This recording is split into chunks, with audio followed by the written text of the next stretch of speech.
Taylor, many congratulations on signing the new deal. This must be a really proud moment for you. Yeah, for me and my family, it's a great moment. To spend another 4 years at this club is huge for me and my family, being City fans and part of the club. Yeah, it's an amazing feeling and one that I didn't really hesitate to get done. Absolutely, like you say, I mean, not just for yourself, but something like this, it's so big for your family as well, given your association with the club. They must be thrilled too, I gather. Yeah, they were ecstatic when I told them the news that we wanted to extend the contract and stay here for longer. Yeah, it was a no-brainer really for them. If I asked them what they wanted to do, they would just say sign it now. So yeah, it was amazing.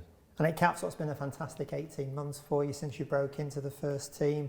So many highlights, not least obviously your first goal against Port Vale in the FA Cup. I mean, you still have to sort of pinch yourself when you think of how far you've come in such a short space of time. Yeah, definitely going back 18 months, I would not think I'd be in this position, but I just have to be grateful that I've been given the opportunity and took the opportunity well. But yeah, it's been like a roller coaster really, playing in games I never thought I would play in at this age. But yeah, it's been amazing, and I just want it to continue for the rest of my career really. And I guess it's probably even made more memorable by the fact that you're such a big City fan and that you would have followed a lot of the guys that you're now playing and training with from the stands. Yeah, at first I said it was quite surreal being in the dressing room with them and saying hi to them, eating breakfast with them, but now it's just kind of normal really. I see them as teammates that I'm training with day in, day out, and yeah, it is. Every now and again I'll just look and think, wow, like, look where I am, but I just got to keep my feet on the ground and just keep pushing. And when you look back over the last 18 months since breaking through into the first team squad, I mean, how much do you think you've progressed, both as a player and perhaps as a person as well? Definitely, as a player, I feel like I've progressed more in the past 18 months than I have in my career. Even since lockdown training permanently with the first team, I've improved massively in my game in terms of being just composed, and because you're playing against the best players in the world every day in training. When it comes to games, you just gotta kind of do what you do in training. But and as a person, just being more confident, and you're with men every day now, so you gotta hold your own and kind of act like a man. So yeah, it's definitely improved me as a person, become a better person and a better player, 100%. And of course, on the outside, it's easy to forget you're still only 18. In terms of that, I mean, how much more do you think there is to come from you as a player in terms of your own potential and development? Oh, definitely. Going forward, there's so much more to improve, as there will be for the rest of my career, improving things. Definitely physically, I've got much more growing to do and sort of filling out from an 18-year-old into a man. But that'll come in time, and bits in the gym, doing extra, which we all do. So yeah, there's much more to improve for me, and that's what I want to do, keep improving and get to my prime and be the player that I've wanted to be since I was younger. And since linking up with the first team and training and playing with the guys, I mean, have you been given any special advice either from the boss or from any of the players? Just be confident, as I said in another interview, that don't hold back if you're going to go in for a challenge. Obviously be careful because you've got games at the weekend, but don't hold back and go and win it, and sort of try things. You see young players, which I've done, go into games and you're just playing safe, but like to then be into the team, and you got to make a difference and keep in training, playing them passes, winning them duels, and be noticed. That's the key. Just make sure you notice, be loud, and for me, be loud and just keep being the player that I am. Just be confident.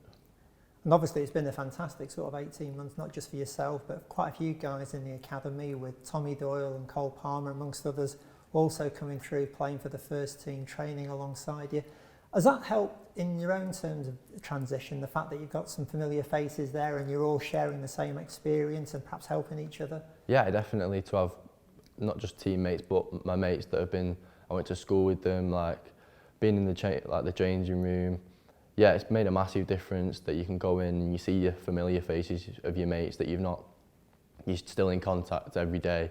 And yeah, it's definitely, you can see with how close we all are, and when we come down to play DDS, we all together and we all want to win, and the attitudes don't change. But yeah, just to make sure that you're training with your mates, and even the free time you get playing pool or whatever you're doing, just eating together, you've still got that bit in common with the people and you can still have a good relationship with them.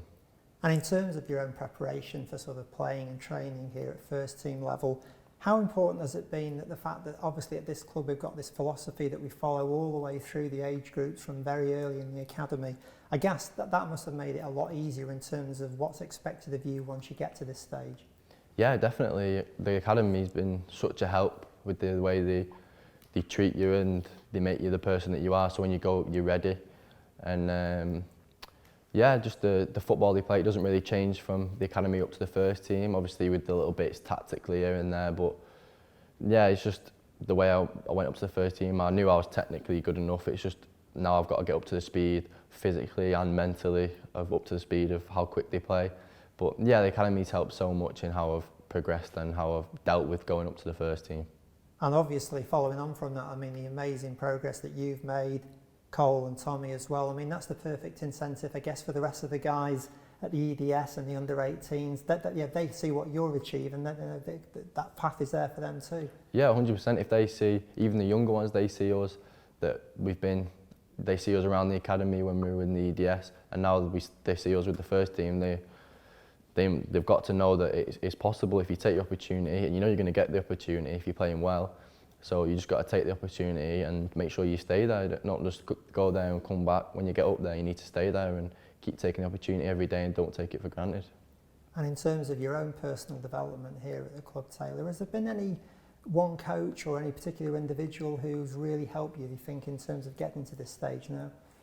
I think all the coaches give you a different way of improving and give you different challenges. Some coaches have different strategies to others. Some will come in and be kind of nicer and more, give you a pat on the back. Some will be harder on you. I think it's just the way, your personal preference of how you deal with it, really. But I think all the coaches in the academy are all top and they all set you up and on a personal level as well. You can go and talk to them and they're all really nice guys. So yeah, they've helped, all of them have helped massively in my career so far. I'm looking ahead, Taylor. What are the targets now? Are you the type of person, have you set yourself any specific individual goals looking forward? Not specific goals really. I just kind of know where I want to go, and I keep them sort of inside. So, and then when it comes, then you push on to the next one. So my goals are really just stay with the first team, obviously keeping the gaffer's mind, and obviously just stay there, keep working hard. If I keep working hard, I know my chance will come, and I know when I get that chance, I'm probably going to take it because that's what I want to do, and if you set your mind to it, it's going to happen. So yeah, I've just got to keep working hard, stay humble.